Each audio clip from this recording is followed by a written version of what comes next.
But what's interesting about Legendary Lives is that what we ordinarily call characteristics, they call abilities. Mm-hmm.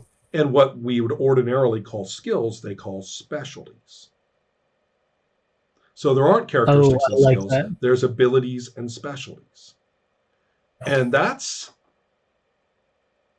it seems like just a gimmick. Oh, we're going to call it something different.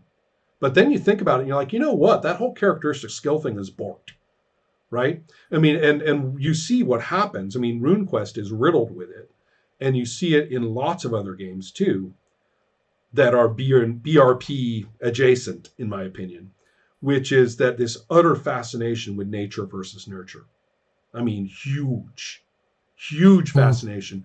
God help us if you're this good with a sword and we don't know how much is due to your natural dexterity and how much is due to your training. God help us. We can never possibly have a story if we don't have that absolutely precisely parsed, right? But it's an obsession. I mean, with a lot of games that came out of BRP or heavily influenced by it into the 90s, especially science fiction games, I mean, they are obsessed with that exact variable. The importance of the taking representation and making it your priority and saying, if only we represent everything, then we will never be confused and there will be no more arguments. Yeah. And that was the big fear. Argument at the table was the devil, right? That was the worst. So we're not going to have any arguments.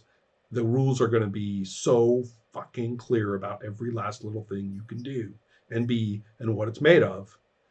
And that's how we're going to do it. And it kind of goes berserk by around 1990, that mode of game design. If you look at the Avalon Hill RuneQuest, Rollmaster, and a few others, you will find this almost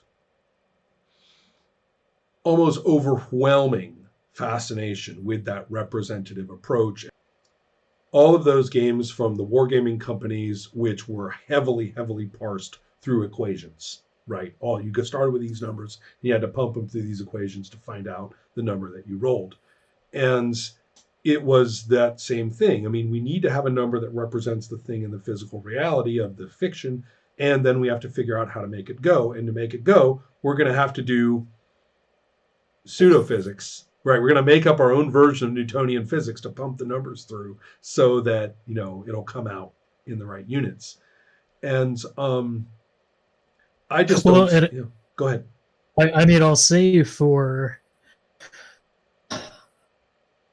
I'm thinking just like design of the table, right? And I kind of like the game world feels kind of heavy, right, and right, granular in a way that it wouldn't in another, like in it's a very different feel than like Champions now, Oh yeah. You really feel like there are things you can and can't do, very clearly. The characters can feel kind of small compared to the universe in just a way that I haven't experienced with I tend to agree. I really liked playing the original RuneQuest and that feeling. One of the things that that really informed me while reading the original RuneQuest was that I was going on camping trips all the time. And then when I played in that setting that I made up and the characters were out there in the woods and living rough or traveling rough a lot of the time, I found that the system did a really nice job of capturing that. It's the phenomenon of representation. And the question then becomes, what do you want to be represented exactly? Do you have to worry about the defense and body of paper in playing Champions now? And the answer is no, it's paper. Do you have to worry about the defense and body of that steel girder? Yes, you do.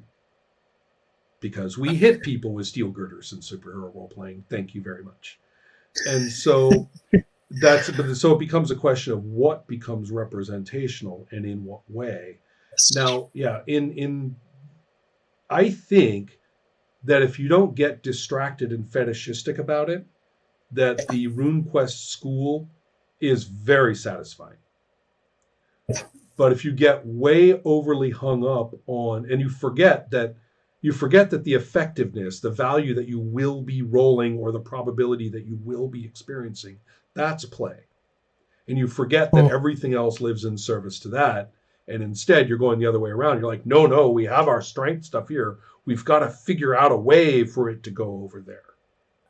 yeah, it's the fetishism that is going to just totally crash and burn the system. And I don't I don't know that the book is as explicit as I would like. Again, it's really not a book of best practices at Right, all. right, It's the rules. Um, but I feel like they are aware of this because, as lovingly detailed as combat is, if you have a spear, you just have a spear. They don't have like pages and pages of different weapons with slightly different yes, strike rates, right? yeah, I mean, you might have a spell matrix, but that's more about you and your cult. It might do some extra damage, if it was crafted by someone, right. but But who yeah, cares? the grain does stop for the most part in that system, in that body of work. Um, you will find that the grain seems to get finer and finer, but then it stops and it gets no finer. Now, there are one or two points where suddenly it does, just because one of the designers, got all excited about shamanism. Right?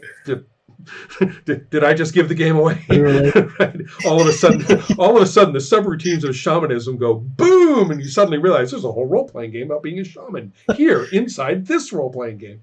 But Yeah. the point is that you have, for the most part, the rules don't really get into fiddly subroutines, Oh, and most of and probably, and I would say probably, uh, admirably, considering everything.